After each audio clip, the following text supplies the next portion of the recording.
आप सबको मेरा प्यार भरा नमस्कार। मैं आईसीडीएस वर्कर प्रभा सिंह आपका आपके चैनल में स्वागत करती हूं। आज हम आपको दिखाएंगे आंगनबाड़ी केंद्र पर कैसे कराया जाता है गोद भराई कार्यक्रम। गोद भराई कार्यक्रम में शामिल होने के लिए गांव की महिलाएं आना शुरू कर दी हैं। सब लोग बहुत खुश हैं, आपस में बातें कर रहे हैं। इसी बहाने सबको अपनी घर गृहस्थी से थोड़ा सा टाइम निकाल कर मौज मस्ती करने का मौका मिल जाता है और अपनी बहू और आने वाले बच्चे के लिए दुआएं देती हैं। पूरा दिन हंसी खुशी का माहौल बना रहता है। यहाँ हमने फूल पत्ती और पालक, टमाटर, मिर्ची, करी, नीम और सहजन की पत्तियों से रंगोली बना दी है। केंद्र को थोड़ा बहुत सजा भी दिया है। गर्भवती महिलाओं का सबसे पहले हम सब वजन करते हैं। जो भी कार्यक्रम में शामिल होने आती हैं, ये प्रथम जिनका गर्भकाल प्रथम त्रैमास है, उन्हीं लोगों की गोद भराई करी जाती है। यहाँ मैंने क्रम से सबका वजन ले लिया है। मीरा है जो कि वजन करने के बाद इनका वजन रजिस्टर में लिख रही हैं। लिखने से आसानी हो जाती है, हमें पता चल जाता है कि इस महीने इनका वजन कितना है और अगले महीने जब हम वजन लेते हैं तो समझ में आ जाता है कि इन लोगों का वजन कितना बढ़ा हुआ है। जो भी आती हैं, किशोरी हो चाहे जो भी, तो वजन करने के लिए इनका भी मन हो जाता है तो वजन करने लगती हैं। ये लड़की हमारे क्षेत्र की है, ये भी अपना वजन ले रही है। मेरे सर्वे क्षेत्र मीरा विश्वकर्मा और सुनीता कन्नौजिया, तीनों लोगों के सर्वे क्षेत्र की गर्भवती महिलाओं की गोद भराई की गई। इनका वजन लिया गया। हमने इनको समझाया कि अपने खाने में चतुरंगी भोजन जरूर शामिल करें। चतुरंगी खाने में लाल, पीला, हरा और सफ़ेद चारों रंग के खाने को जरूर शामिल करें और 7 से 5 बार खाएं। अगर एक बार में नहीं खाया जा रहा है तो थोड़ा थोड़ा करके कई बार में खाएं। इसी बीच सुनीता कन्नौजिया ने, जो कि मिनी आंगनबाड़ी हैं, बहुत ही सुंदर सोहर सुनाया। आइए सुनते हैं पहले सोहर गीत।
रस पायम भैया, तुलसी की तुलसी बड़ी हरियर की तुलसी बड़ी हरियर हो भैया। राम जी दिहले ललनवा ललनवा बड़ा सुंदर हो, दिलवा बड़ा सुंदर हो भैया। तुलसी आशीर्वाद है ललनवा ललनवा बड़ा सुंदर हो, दिलवा बड़ा सुंदर हो। गर्भवती महिलाओं को समझाया गया कि इनका वजन 10 से 12 केजी जरूर बढ़ना चाहिए पूरे गर्भकाल में, और 2 घंटे दिन में बाएं करवट होकर सोना चाहिए, आराम करना चाहिए, वजन ना उठाएं। 360 कैल्शियम की गोली जरूर खाएं, 150 आयरन की गोली खाएं। और मैंने ये भी इन लोगों को समझाया कि इसमें पुरुष सहभागिता होनी बहुत ज़रूरी है। आप लोग अपने अपने पतियों को ज़रूर लेके आया कीजिए। सासू माँ, जेठानी, ननद, जो भी घर में जितने भी सदस्य हैं और जो आपसे बड़े हैं, सबको लेके आया कीजिए, जिससे कि उनको भी समझाया जा सके कि वो आप लोगों का ख्याल रखें, आप लोग स्वस्थ रहेंगी। सास को भी मैंने समझाया, जो भी सास अपनी बहुओं को लेके आई थी, अगर माँ स्वस्थ रहेगी तो उसका होने वाला बच्चा भी स्वस्थ रहेगा। इसलिए आप लोग भी अपनी बहू का ध्यान रखिए, उनका ख्याल रखिए कि वो ठीक से खा रही हैं कि नहीं, वो दिन में आराम कर रही हैं कि नहीं, वजन नहीं उठा रही हैं। अगर वो ऐसा नहीं कर रही हैं तो आप लोगों को अनुभव है, आप लोग उनका ख्याल रखिए। इसी बीच में कोई सास कह रही है कि बहू बात नहीं मानती है और अपने हिसाब से करती है, कोई बहू कह रही है कि सास ख्याल नहीं रखती हैं। मुझे लगा कि अरे भैया, यहाँ तो लड़ाई झगड़े की नौबत आने वाली है। फिर मैंने उन लोगों को समझाया, परिवार है, परिवार में थोड़ी बहुत चीज़ें होती रहती हैं, इन सब चीज़ों को इतना महत्व नहीं देते। इन सब चीज़ों को देखते हुए हमारी ही ग्राम सभा की हमारी छोटी सी बच्ची नैन्सी ने बहुत ही सुंदर उठान गीत सुनाया। चलिए पहले मैं आप लोगों को ये उठान गीत सुनाती हूँ।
जन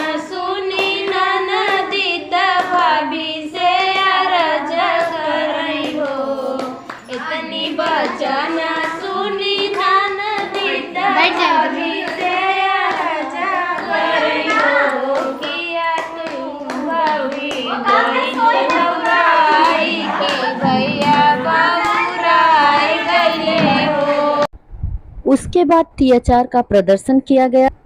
इन सबको बताया गया THR किस तरह से और कैसे खाना है, खुद भी और अपने बच्चे को किस तरह से खिलाना है। बातों ही बातों में मुझे ये समझ में आया कि THR जो कोई भी लेके जाता है उसमें से बहुत कम लोग ही इसे खाना पसंद करते हैं।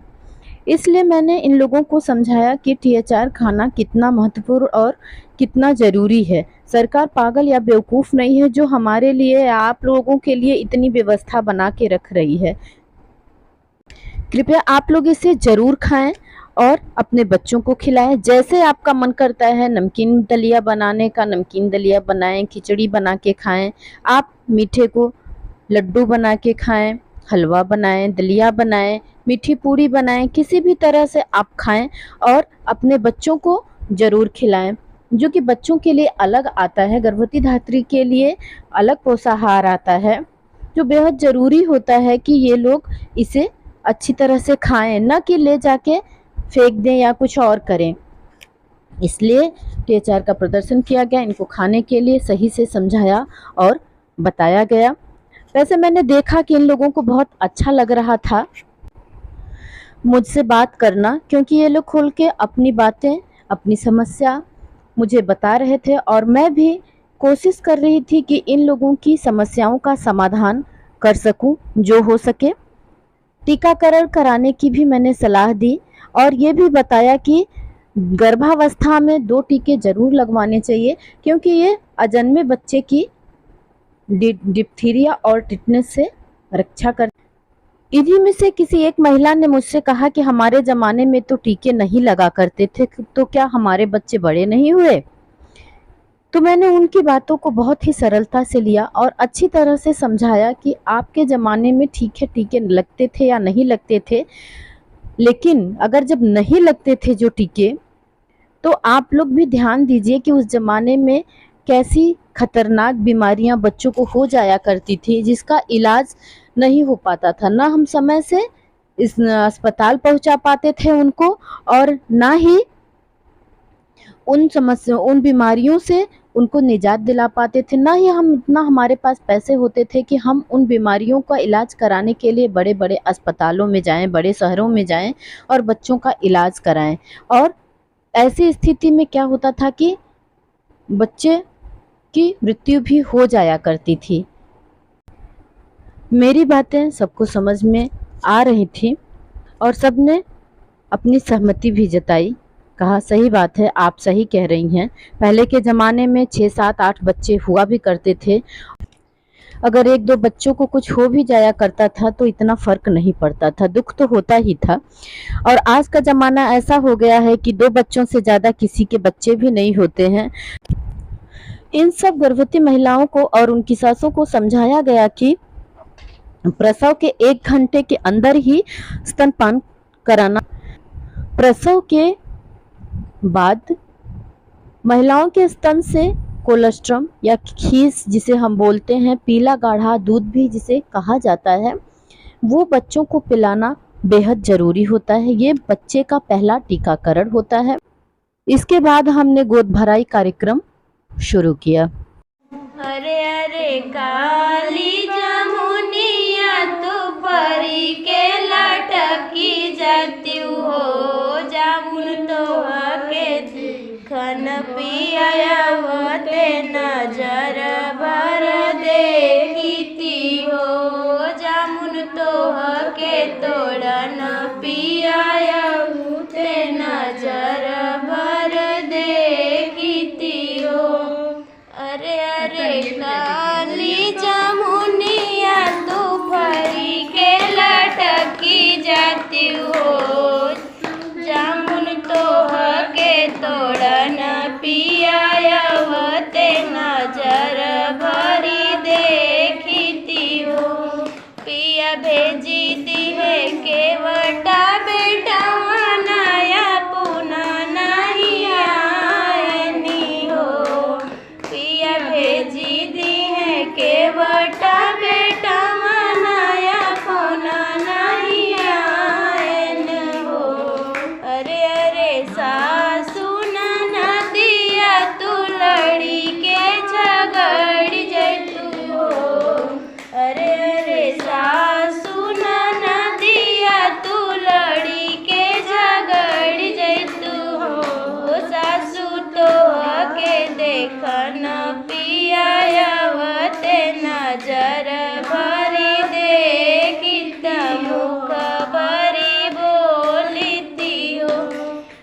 पिया भेजी दिहे पुलिस दरोगवाया फोन नहीं आनी हो।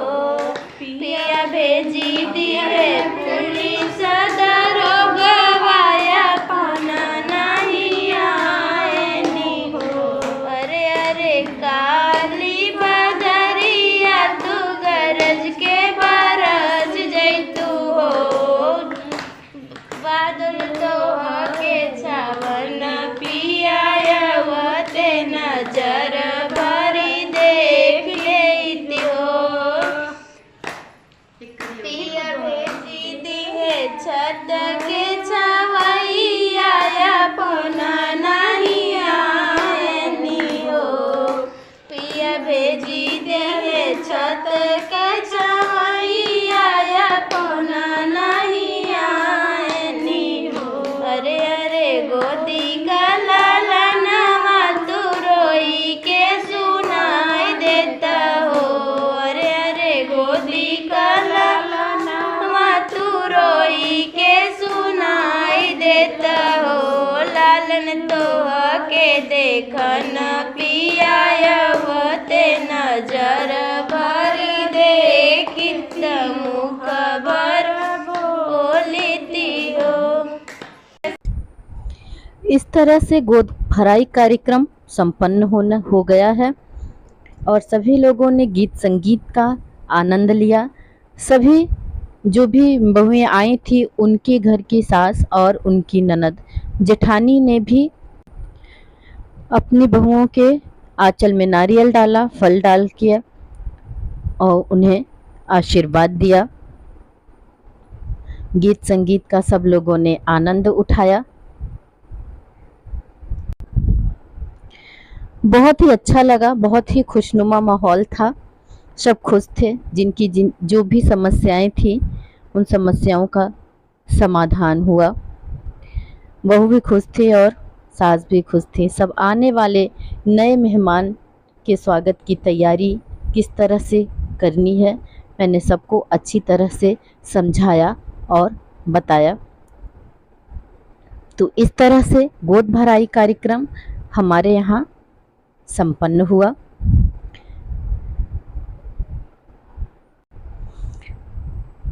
मैंने सबको जलपान की व्यवस्था करा के रखी थी।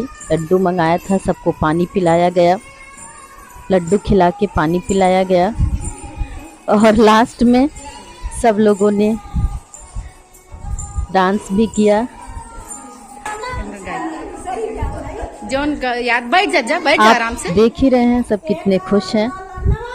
सबको बहुत ही आनंद आया। उम्मीद है आप लोगों को भी मेरा वीडियो बहुत ही अच्छा लगा होगा।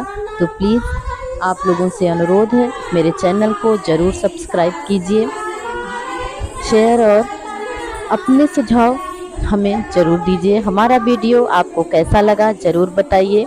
मिलते हैं अगले वीडियो में। नमस्कार।